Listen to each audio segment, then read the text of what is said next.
Chers enseignants, enseignantes, élèves francophones et francophiles, salut et bienvenue à la revue de la leçon 1 de l'école du dimanche des adultes, édition 2023-2024. Nous vous remercions pour l'écoute de toutes nos précédentes revues de l'école du dimanche des adultes de l'année 2022-2023. Et nous prions qu'en cette nouvelle année, Dieu nous aide à pouvoir apprendre un peu plus, à connaître plus notre Dieu au nom de Jésus-Christ. Aidez-nous à toucher plus d'enseignants et plus d'élèves en cette nouvelle année au nom de Jésus-Christ. Aimez, partagez et abonnez-vous à cette chaîne YouTube.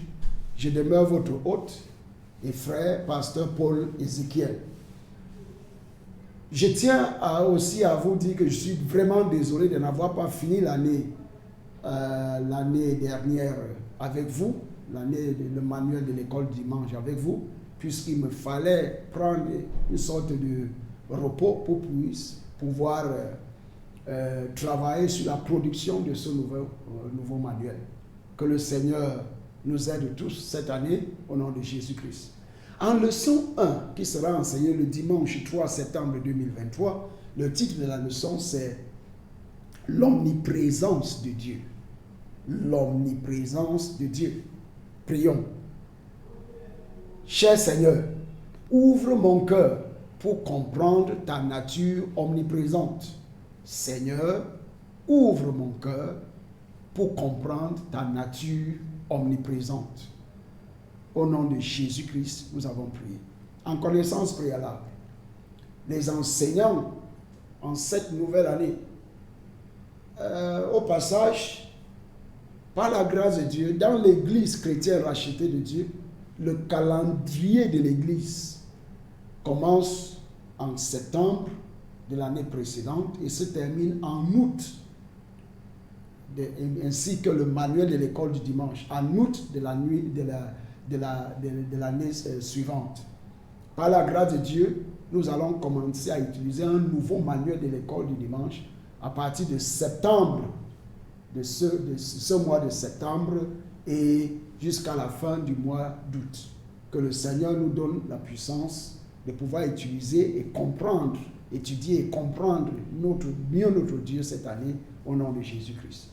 En connaissance préalable, en point 1, les enseignants doivent accueillir les élèves à la première leçon de l'école dimanche de l'année 2023-2024. En point 2, les enseignants et les élèves doivent remercier Dieu pour sa miséricorde et sa fidélité sans faille tout au long de l'année de l'école du dimanche 2022-2023.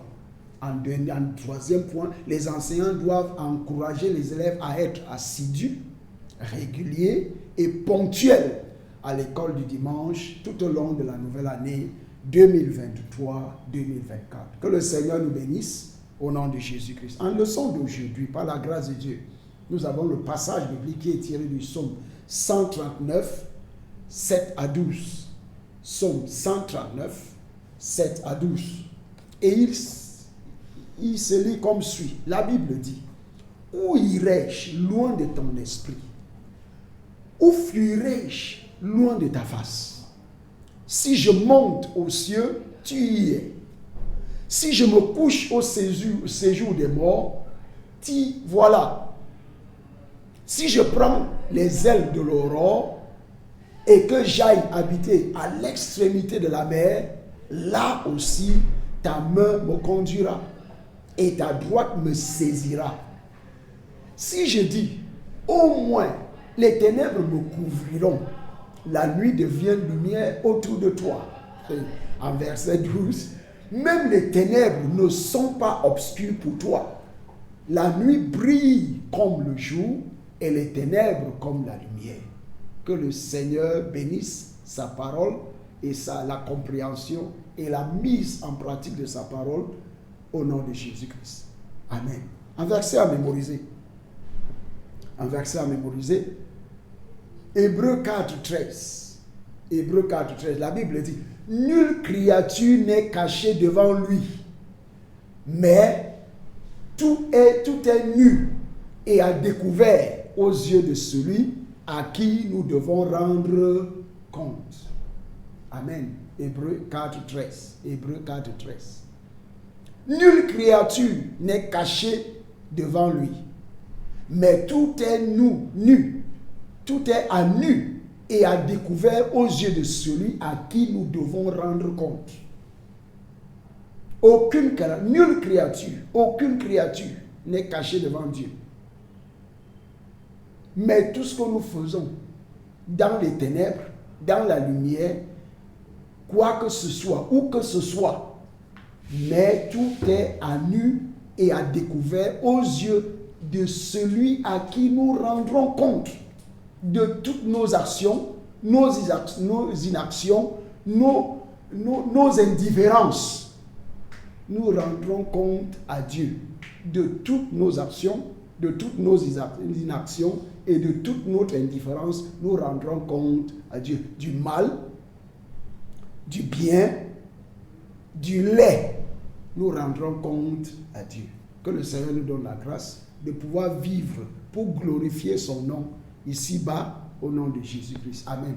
En introduction de la leçon, même si nous savons que la présence de Dieu est en quelque sorte unique au ciel, puisque dans Ésaïe 66:1, la Bible dit: ainsi parle l'Éternel, le ciel est mon trône et la terre mon marchepied. Quelle maison pourriez-vous me bâtir et quel lieu me donneriez-vous pour demeure? Même si nous savons que la présence de Dieu est en quelque sorte unique au ciel, les enseignements des Écritures précisent également que Dieu est omniprésent. Qu'est-ce que ça veut dire omniprésent? Omniprésent veut dire présent partout en même temps. Nous sommes dans ce studio en train de parler de Jésus-Christ. Ceux qui parlent de Jésus-Christ aux États-Unis, Dieu les écoute. Ceux qui parlent de Jésus-Christ au Japon à l'heure actuelle, Dieu les écoute, puisque la Bible nous dit, dans le livre de Matthieu 18:20, là où je suis, là où 2 ou 3 sont assemblés en mon nom, je suis au milieu d'eux. Présent partout, omniprésent veut dire présent partout en même temps.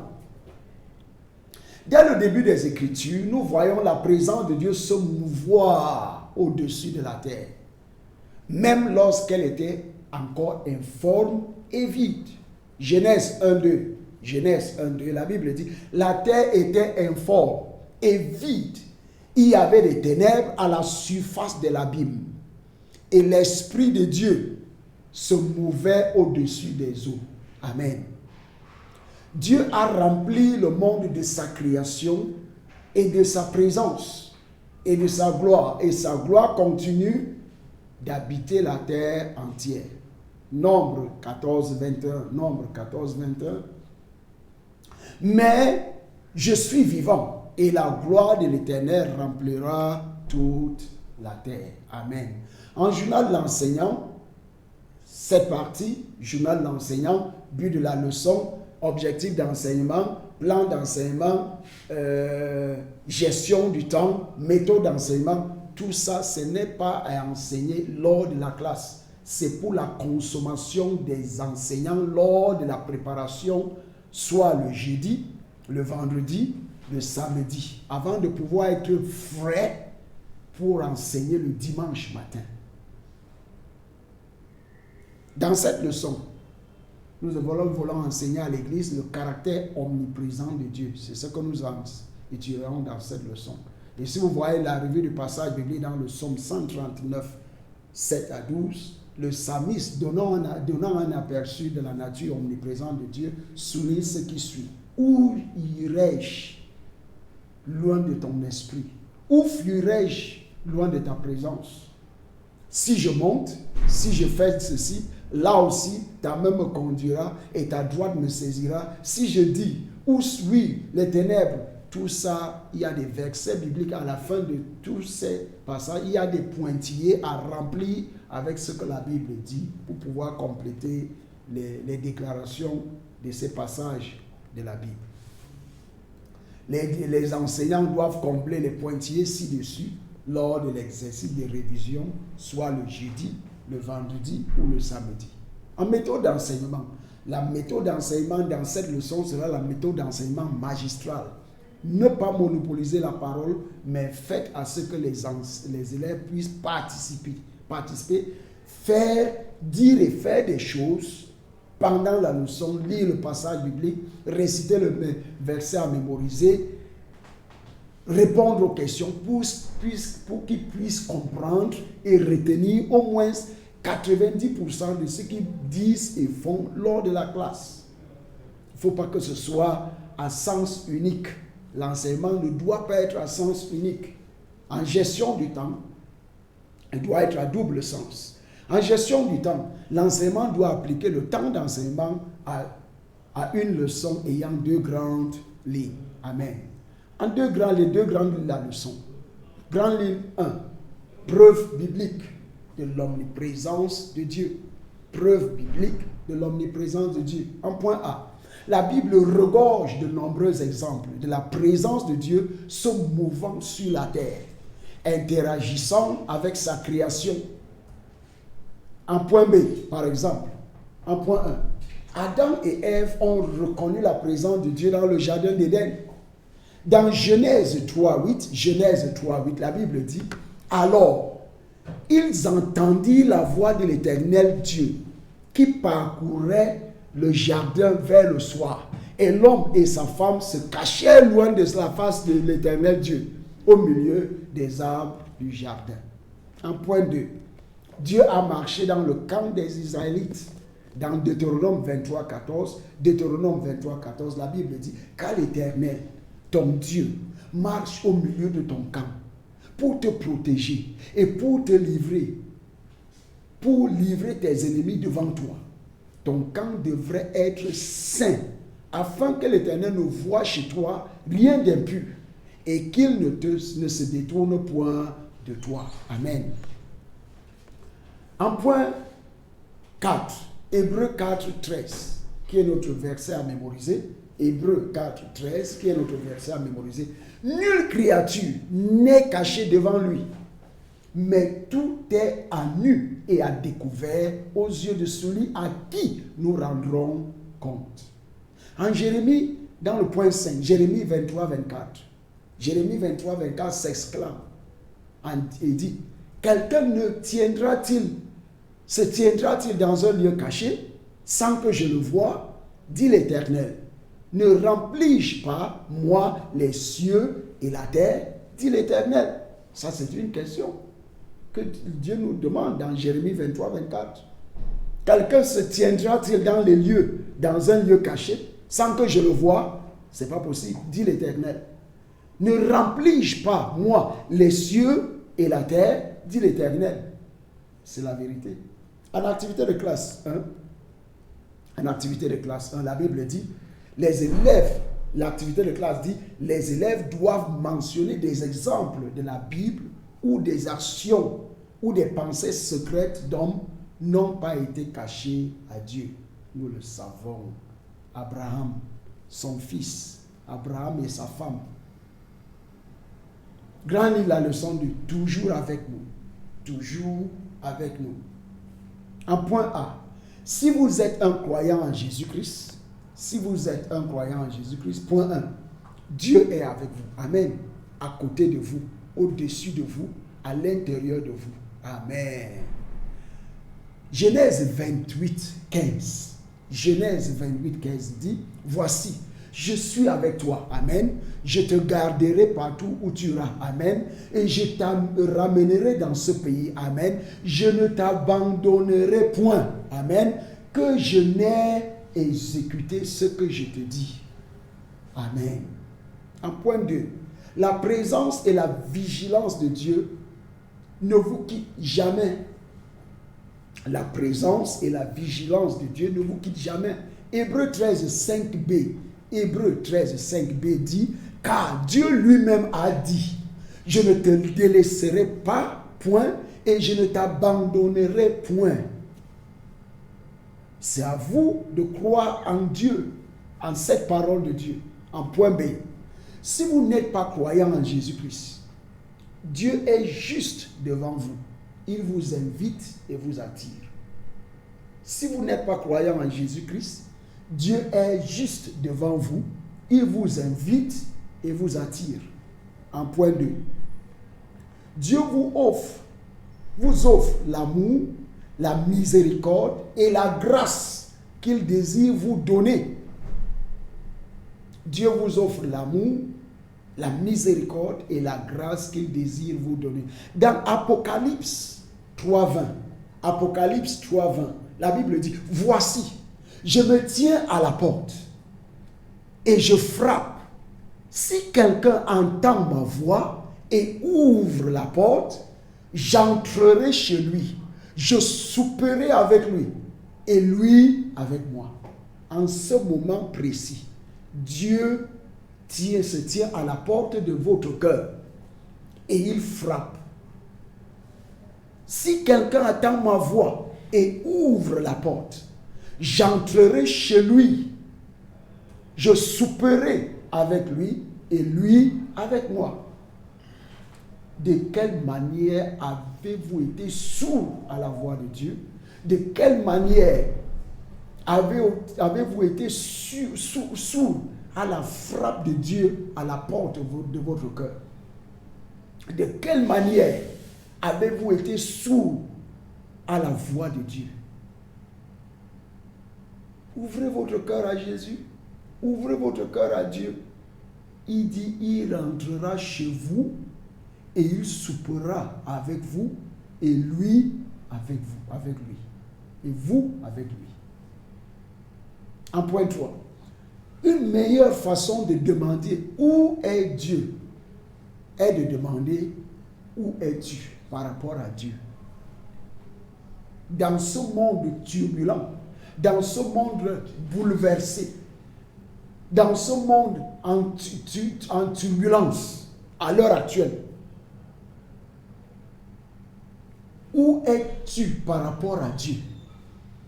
Où es-tu par rapport à Dieu? Quelle est ta situation? Quelle est ta position par rapport à Dieu? Quel est ton sort par rapport à Dieu? Dans Genèse 3, 8 à 9, Genèse 3, 8 à 9, la Bible dit, alors ils entendirent la voix de l'Éternel qui parcourait le jardin vers le soir.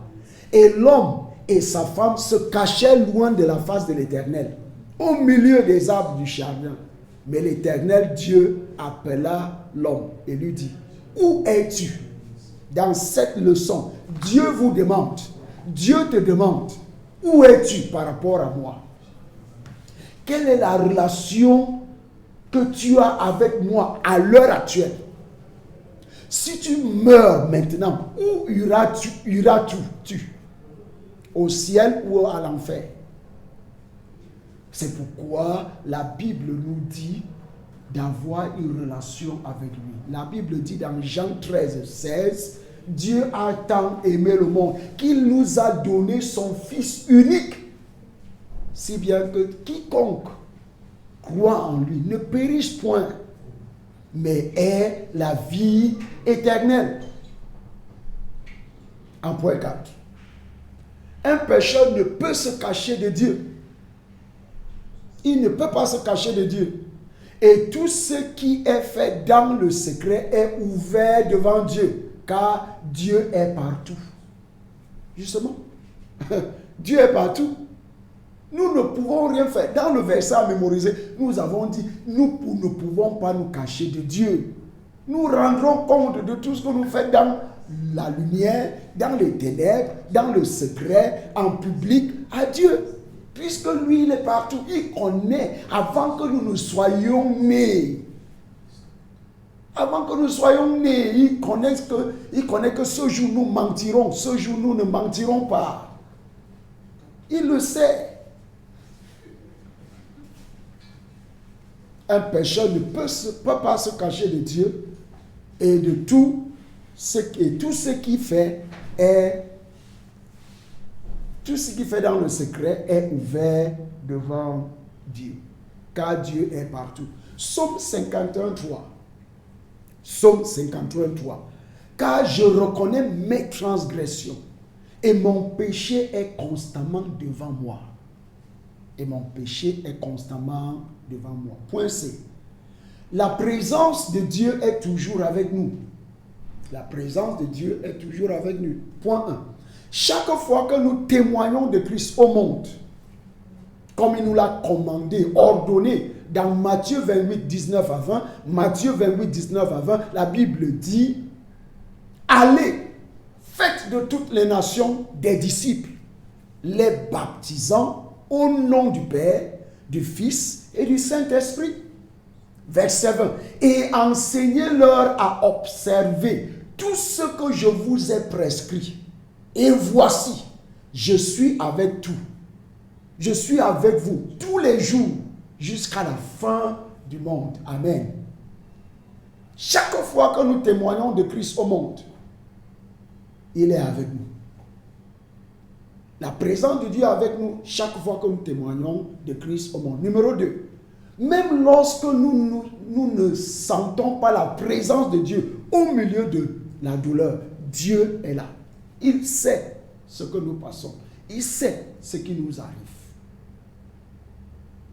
La présence de Dieu est toujours avec nous, même lorsque nous ne sentons pas la présence de Dieu au milieu de notre douleur, de nos tribulations, de nos peines, de nos douleurs, de nos péripéties et de tous nos problèmes.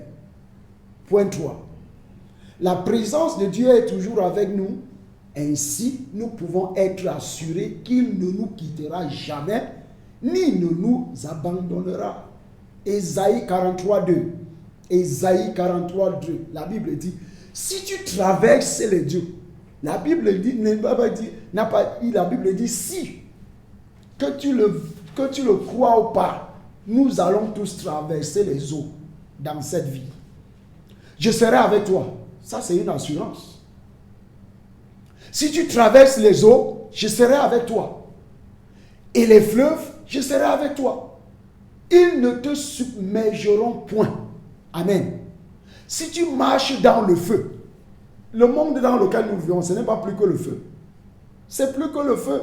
Tout ce que nous vivons en Afrique, dans les pays francophones, partout dans le monde, c'est plus que Sodome et Gomorrhe. C'est plus que Sodome et Gomorrhe.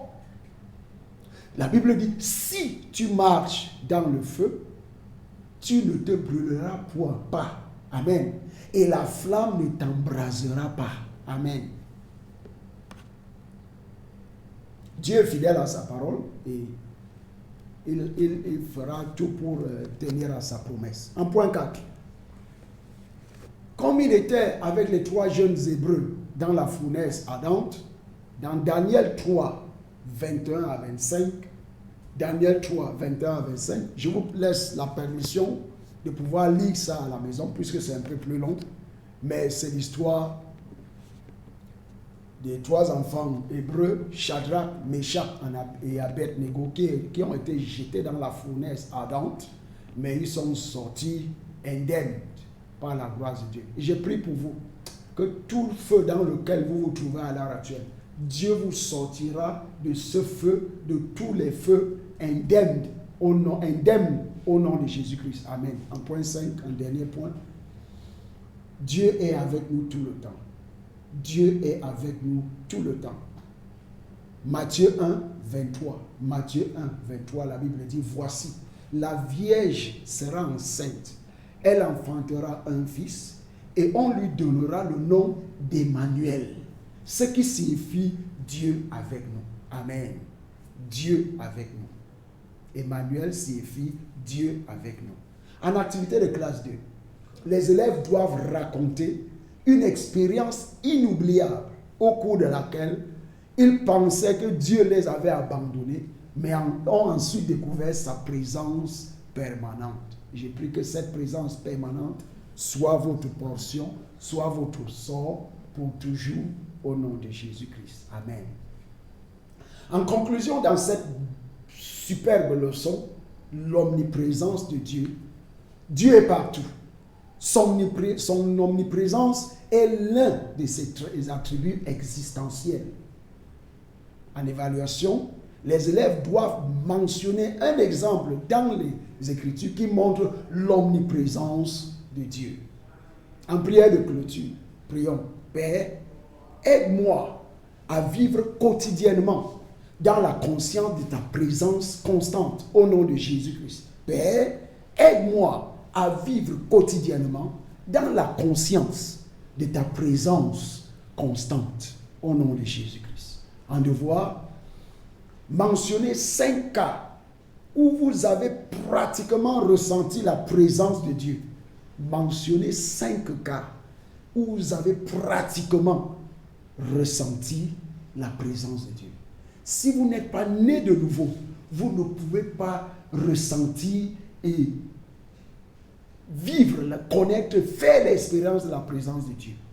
Et comment pouvez-vous vivre la présence de Dieu? En remettant votre vie à Jésus-Christ, en acceptant Jésus dans votre cœur comme votre Seigneur, comme votre Maître et comme votre Seigneur personnel. Et vous pouvez le faire comme l'ACA, l'ACR. Acceptez que vous êtes pécheur, confessez vos péchés à Dieu et recevez Jésus-Christ dans votre cœur comme votre Maître, Seigneur et Sauveur personnel. Faites-le aujourd'hui, puisque demain peut être très tard. Faites-le aujourd'hui. Demain peut être trop tard. Et je prie que Dieu vous donne la grâce de pouvoir prendre la meilleure décision qu'un homme puisse prendre dans le monde, celle de remettre sa vie entre les mains de Jésus-Christ. Amen. Au revoir. Bonne étude, bonne écoute, au nom de Jésus-Christ. Que Dieu vous bénisse. À tantôt et à la semaine prochaine. Amen. Au revoir.